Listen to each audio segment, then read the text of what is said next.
आप देख रहे हैं नॉन स्टॉप एट 9। मैं हूं मानक गुप्ता। किसान आंदोलन के 27वें दिन सिंघू बॉर्डर पर किसान संगठन के नेताओं ने सरकार के प्रस्ताव पर मंथन किया और हरियाणा में 3 दिन तक टोल फ्री करने का टोल प्लाजाओं को ऐलान कर दिया।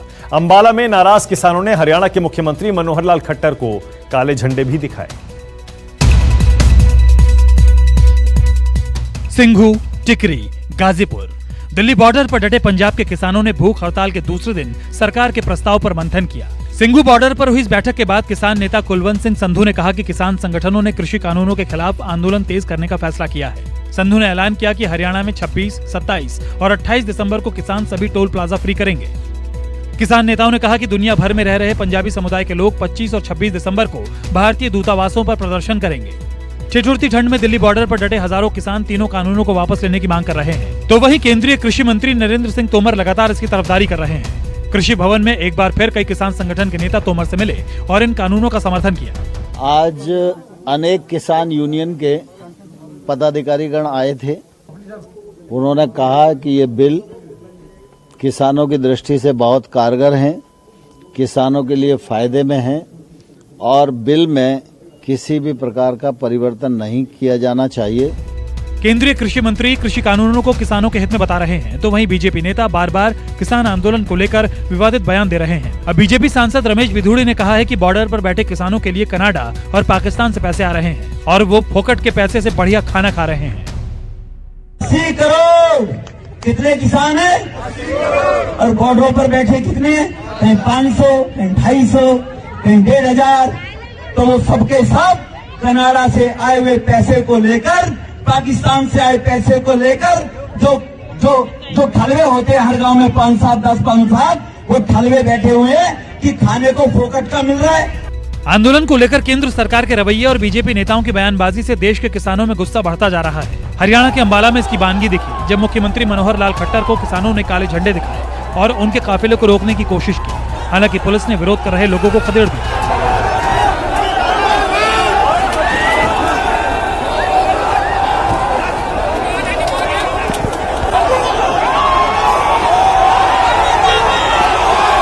गाजीपुर बॉर्डर पर किसानों ने फिर चक्का जाम किया। किसान नेताओं ने कहा कि अगर सरकार कानून वापस लेती है तो वह आंदोलन अपने आप खत्म हो जाएगा। किसानों का कहना है कि सरकार कृषि कानूनों को वापस लेने को लेकर गंभीर नहीं है। ऐसे में उनके पास आंदोलन के सिवा कोई रास्ता नहीं बचा है। दिल्ली से मनीष कुमार, प्रभाकर मिश्रा और कुंदन सिंह के साथ ब्यूरो रिपोर्ट, न्यूज़ 24। आज प्रधानमंत्री मोदी एएमयू से मुखातिब थे। मौका था शताब्दी कार्यक्रम का, जहां पीएम ने एएमयू के योगदान की तारीफ की, साथ ही सबका साथ, सबका विकास, सबका विश्वास के मंत्र को याद दिलाया। प्रधानमंत्री ने कहा, समाज में वैचारिक मतभेद होते हैं, लेकिन जब बात राष्ट्र के लक्ष्य की प्राप्ति की हो तो सभी मतभेदों को किनारे रख देना चाहिए। इतिहास जुड़ा है।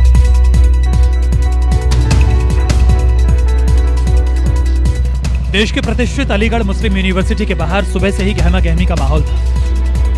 100 साल पूरे होने पर यूनिवर्सिटी में शताब्दी वर्ष समारोह का आयोजन होना था, जिसमें पीएम मोदी ने वीडियो कॉन्फ्रेंसिंग के जरिए मुख्य अतिथि के रूप में हिस्सा लिया और एएमयू के छात्रों और शिक्षकों को कोरोना काल में यूनिवर्सिटी की तरफ से किए गए योगदान की जमकर तारीफ की।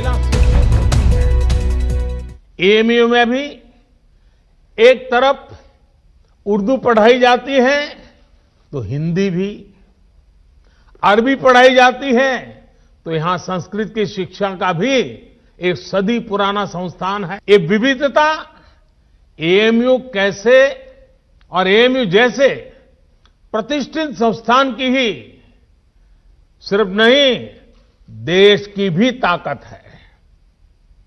हमें इस शक्ति को न भूलना है, न ही इसे कमजोर पड़ने देना है। 56 साल बाद ये पहला मौका है जब किसी प्रधानमंत्री ने एएमयू के कार्यक्रम में हिस्सा लिया। पिछली बार 1964 में तत्कालीन प्रधानमंत्री लाल बहादुर शास्त्री ने यहाँ एक कार्यक्रम में हिस्सा लिया था।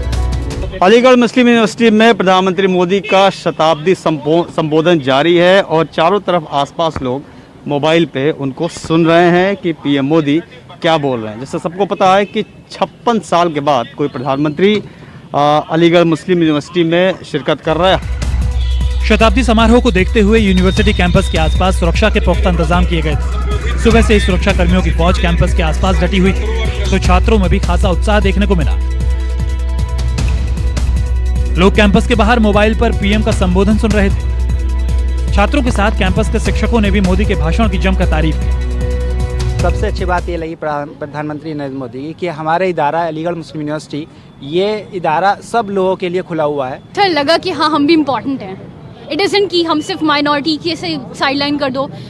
मुझे नहीं लगता जब तक माइनॉरिटी स्टेटस रहेगा हम लोग आगे अपलिफ्ट करेंगे। प्राइम मिनिस्टर ने ये बात कही है कि 1920 से लेकर के जो जंगे आज़ादी में जो अलीगढ़ मुस्लिम यूनिवर्सिटी के छात्रों ने जो रोल अपनाया है उसको सराहा है, तस्लीम किया है। तो उन लोगों को अपना मुंह बंद कर लेना चाहिए जो अलीगढ़ मुस्लिम यूनिवर्सिटी को और यहाँ के स्टूडेंट्स को और यहाँ की तहरीक को जिन्ना से जोड़ते हैं। संबोधन से पहले पीएम मोदी ने इस अवसर पर एक डाक टिकट भी जारी किया। इस कार्यक्रम को सोशल मीडिया और एएमयू के आधिकारिक चैनल्स पर लाइव दिखाया गया। पीएम मोदी के अलावा शिक्षा मंत्री रमेश पोखरियाल निशंक और एएमयू के कुलपति भी इस कार्यक्रम में उपस्थित रहे। अलीगढ़ से प्रशांत देव के साथ ब्यूरो रिपोर्ट, न्यूज़ 24।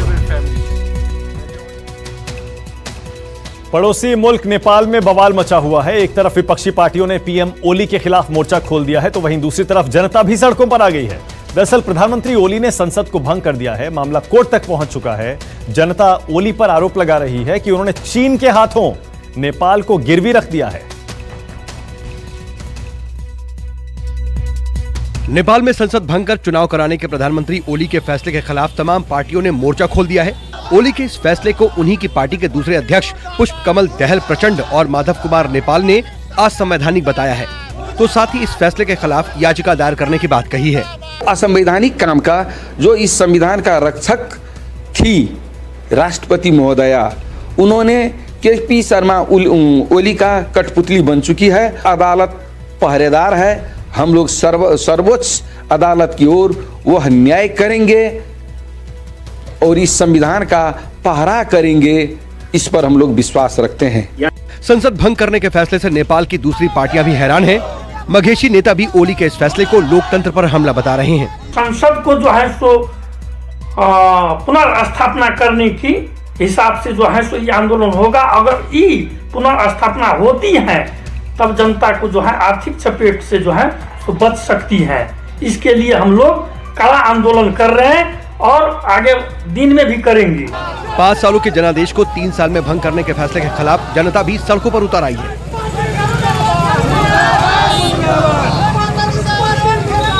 गुस्साए लोगों का कहना है कि केपी ओली ने चीन के राष्ट्रपति शी जिनपिंग के इशारे पर जनादेश को बर्बाद किया है। नेपाल की जमीन पर कब्जा जमा चुका चीन नेपाल की सियासत को भी अपने शिकंजे में ले रहा है, लेकिन ओली को जब तक भनक लगी तब तक बहुत कुछ लुट चुका था।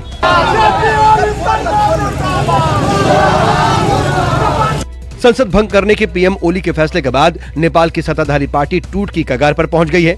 ओली ने पार्टी के प्रवक्ता नारायण काजी श्रेष्ठ को सभी पदों से हटा दिया है। प्रधानमंत्री निवास में हुई बैठक में पीएम ओली की ओर से मनोनीत सेंट्रल कमेटी के 556 नए सदस्यों को शपथ दिलाई गई है, तो वहीं विदेश मंत्री प्रदीप गयावली को पार्टी का नया प्रवक्ता बनाया गया है। प्रधानमंत्री केपी ओली ने जिस तरीके से संसद को भंग किया है, 5 साल के जनादेश को 3 साल में ही भंग कर फिर से चुनाव की बात कर रहे हैं, यह आर्थिक घाटा जनता सहने वाली नहीं है। और अब देखना यह होगा कि आने वाले चुनाव में जनता अपना जनादेश किसे देती है। कैमरा पर्सन आशुतोष दुबे के साथ मैं अभिषेक मिश्रा, न्यूज़ 24 नेपाल। बिहार में आरजेडी सवालों के घेरे में आ गई है। वजह है अपने विधायकों के लिए पार्टी का एक फरमान, जिससे सियासी घमासान मच गया है। दरअसल राष्ट्रीय जनता दल ने अपने विधायकों और विधान पार्षदों को हर महीने पार्टी फंड में 10,000 रुपए जमा करवाने का आदेश जारी किया है, जिसके बाद विपक्ष ने आरजेडी को निशाने पर ले लिया है। बिहार विधानसभा चुनाव में सत्ता के सिंहासन से फिसली आरजेडी के विधायकों को तेजस्वी यादव के नए फरमान ने परेशान कर दिया है। राष्ट्रीय जनता दल ने अपने विधायकों और विधान पार्षदों को हर महीने पार्टी फंड में 10,000 रुपए जमा करवाने का निर्देश जारी किया है। पार्टी ने पूर्व विधायकों को भी नहीं बख्शा है। जानकारी के मुताबिक अब आरजेडी के सभी 75 एमएलए और 10 एमएलसी को हर महीने 10,000 रुपए, पूर्व एमएलए और पूर्व एमएलसी को हर महीने 4,000 रुपए पार्टी फंड में देने के निर्देश दिए गए हैं। पार्टी का कहना है कि संगठन चलाने में पैसे की जरूरत होती है और अगर विधायक पैसे नहीं देंगे तो और कौन देगा। राष्ट्रीय जनता दल का आरोप है कि जेडीयू ने सरकारी फंड से कार्यालय का निर्माण करवाया है, लेकिन आरजेडी गरीब पार्टी है, जबकि जेडीयू और बीजेपी आरजेडी नेताओं को भ्रष्टाचारी और लालची बता रहे हैं। जो लोग आज सवाल उठा रहे हैं, मैं उनसे जानना चाहता हूँ कि उनके यहाँ भी तो चंदा लिया जाता है एमएलए से, उनको भी तो उनके खाते से पहले ही दस्तखत करा लिया जाता है और दे दिया जाता है। हाँ, और उनका जो कार्यालय का जो सभागार बनता है तो सरकार के पैसे से बनता है। सरकार का पैसा अपनी गरीब जनता का पैसा है, टैक्स का पैसा है। ये एक प्रवृत्ति है, ये एक उनकी संस्कृति है और यही उनका चरित्र है। ये उन लोगों से पैसे मांग रहे हैं जो अब चुनाव में हार चुके हैं, जो भूतपूर्व हैं, किसी वजह से वो अब विधान परिषद और विधानसभा के सदस्य नहीं हैं। मुझे लगता है ये जबरिया टैक्स है और ऐसे टैक्स से उनकी छवि और खराब होगी। की इच्छा है, वो चाहें तो सभी कार्यकर्ताओं के आप जो टिकट दिए हैं उनके घर भी लिखवा लें, वो उनकी इच्छा है। इस मसले को लेकर जेडीयू प्रवक्ता अजय आलोक भी ट्वीट के जरिए तेजस्वी पर हमला कर चुके हैं। अजय आलोक ने लिखा, पहले टिकट के लिए पैसा दो, जीतने के बाद तनख्वाह में कमीशन दो, हार गए हो तो पेंशन में कमीशन दो। अबे नोट खाते हो क्या?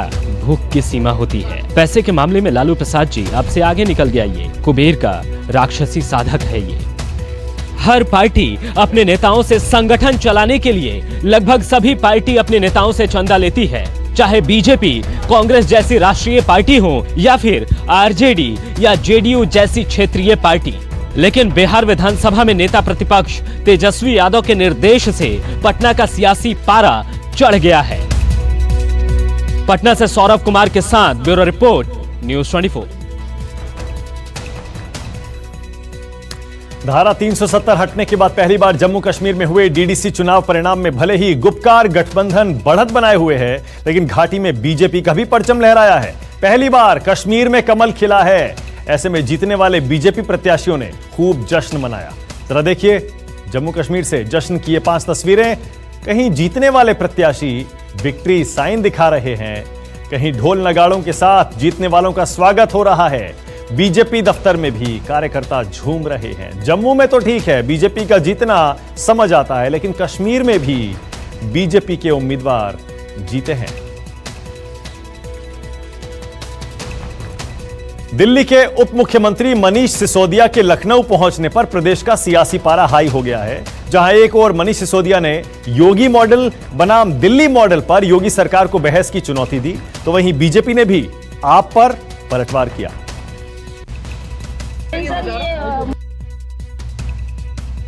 मुख्यमंत्री योगी जी के सहयोगी सिद्धार्थनाथ सिंह जी ने हमें चुनौती दी थी कि आप आइए और केजरीवाल मॉडल वर्सेस योगी मॉडल पे बहस करिए। तो मैं उस चुनौती को स्वीकार करते हुए आज लखनऊ में हूं और उम्मीद करता हूं कि वो बहस से पीछे नहीं। योगी मॉडल बनाम केजरीवाल मॉडल पर बहस छिड़ गई है। कुछ ही दिनों पहले अरविंद केजरीवाल ने ये ऐलान किया था कि आम आदमी पार्टी साल 2022 में उत्तर प्रदेश विधानसभा चुनाव में अपनी किस्मत आजमाएगी। इसके बाद आज प्रदेश में पार्टी की जड़ तलाशने उनके खास सिपहसालार मनीष सिसोदिया लखनऊ पहुंचे और बीजेपी नेताओं को खुली बहस की चुनौती दे डाली। विधानसभा चुनाव की तैयारी है कि अब उत्तर प्रदेश की जनता जो 70 साल से इंतजार कर रही है, बिजली, पानी, शिक्षा, स्वास्थ्य, उसके आधार पर इस बार वोट गठबंधन होगा। इतना ही नहीं, मनीष सिसोदिया ने लखनऊ के एक स्कूल का वीडियो ट्विटर पर डालते हुए योगी सरकार के कामकाज पर सवाल उठाए।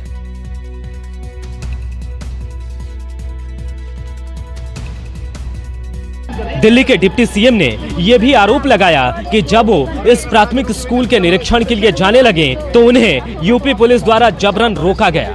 सर, ये मनीष सर है सर, बात करना चाह रहे हैं।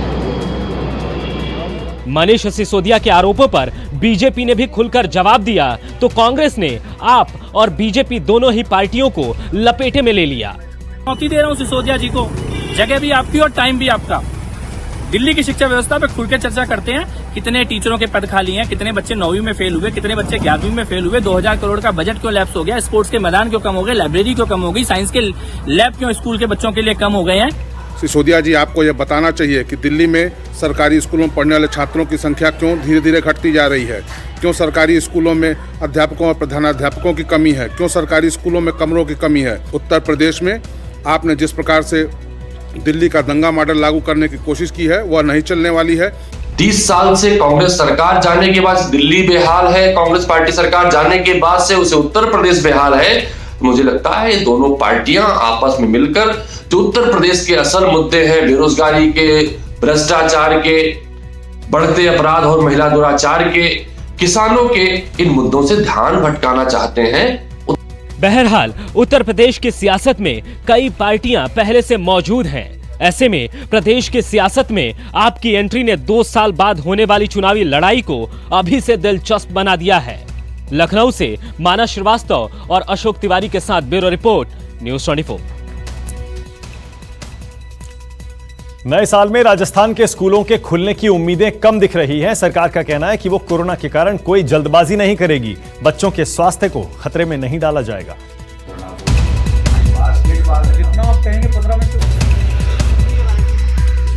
देश के कई राज्यों ने नए साल की शुरुआत से ही स्कूलों को खोलने की तैयारी कर ली है, लेकिन राजस्थान के लोगों को अभी और इंतजार करना पड़ सकता है, क्योंकि सरकार का कहना है कि अभी ना तो बच्चों के मन से कोरोना की दहशत खत्म हुई है, न ही अभिभावकों की चिंता दूर हुई है। सरकार का कहना है कि वो जल्दबाजी में कोई फैसला नहीं लेगी। सूबे के शिक्षा मंत्री का दावा है कि सरकार ने पाठ्यक्रम को 40% तक कम कर दिया है, लिहाजा स्कूल नहीं खुलने से भी बच्चों की पढ़ाई पर कोई असर नहीं होगा। मुख्यमंत्री जी भी बहुत संवेदनशीलता के साथ में विचार कर रहे हैं और चिकित्सा विभाग और होम डिपार्टमेंट और केंद्र की एसओपी, ये सारी चीज़ें मिलकर के ये चीज़ें तय होती हैं और अन्य स्टेट्स का और का सबका परीक्षण करने के उपरांत इसके ऊपर मुख्यमंत्री स्तर के ऊपर ही निर्णय हो पाएगा कि स्कूलें कब से खुलें। स्कूल भले ही 22 मार्च से बंद हो, लेकिन निजी स्कूलों की मनमानी जारी है। बेहिसाब फीस वसूली के खिलाफ आंदोलन करने वाले अभिभावकों को कोर्ट के आदेश से राहत जरूर मिली है, लेकिन निजी स्कूल अदालत के फैसले को भी मानने को तैयार नहीं और वो हाईकोर्ट के आदेश को सुप्रीम कोर्ट में चुनौती देने वाले हैं। कुछ अभिभावक दोगुनी फीस भरने को मजबूर हैं, तो कुछ उन्हें ऐसा न करने के लिए मनाने में जुटे। वापस क्लियर कर रहा हूँ। कोविड काल में जो फीस की जो समस्या आ रही थी, उसको लेके जो आदेश के मार्फत से जो निदान उच्च न्यायालय द्वारा किया गया है और इस जजमेंट में जो फीस एक्ट की अक्षरश कंप्लायंस की बात की गई है, इसके जागरूकता हेतु संयुक्त अभिभावक संघ द्वारा एक जागरूकता अभियान अब शुरू किया गया है। पीटीए जो फीस निर्धारण कमेटी बननी है, एसएलएफसी जो बननी है स्कूलों में, वो क्या है, पीटीए किस तरह बनती है, क्या उसके दायित्व होते हैं, क्या कौन से पेरेंट्स उसमें शामिल हो सकते हैं, उन पेरेंट्स की क्या जिम्मेदारी होती है, इन सभी चीज़ों के लिए हम लोगों ने एक संयुक्त अभिभावक संघ ने एक जागरूकता अभियान की शुरुआत की है। किसी भी तरह का क्वेश्चन, किसी भी तरह का सवाल कोर्ट के आदेश को लेकर के अगर उनके मन में है कि कोर्ट के आदेश में किसी भी तरह की कन्फ्यूज़न उन्हें आ रही है, कुछ चीज़ समझ में नहीं आ रही है, वो समझाने के लिए संयुक्त अभिभावक संघ का ये जागरूकता अभियान अगले 10 दिनों तक जारी रहेगा। स्कूल खुलने में हो रही देरी के कारण राजस्थान के 20 लाख बच्चों को मुश्किलों का सामना करना पड़ रहा है। बदले हुए एग्जाम पैटर्न के चलते उन्हें बोर्ड परीक्षा के लिए ज्यादा होमवर्क करना पड़ेगा। K J Srivatsan, Jaipur, news 24। नमस्कार, मैं हूं मानक गुप्ता। अगर आपको हमारा ये वीडियो पसंद आया हो तो इसे लाइक और शेयर जरूर करें और हाँ, हमें सब्सक्राइब और फॉलो करना ना भूलें ताकि आप देश और दुनिया की कोई खबर मिस ना करें। तो जुड़े रहिए हमारे साथ और देखते रहिए न्यूज़ 24।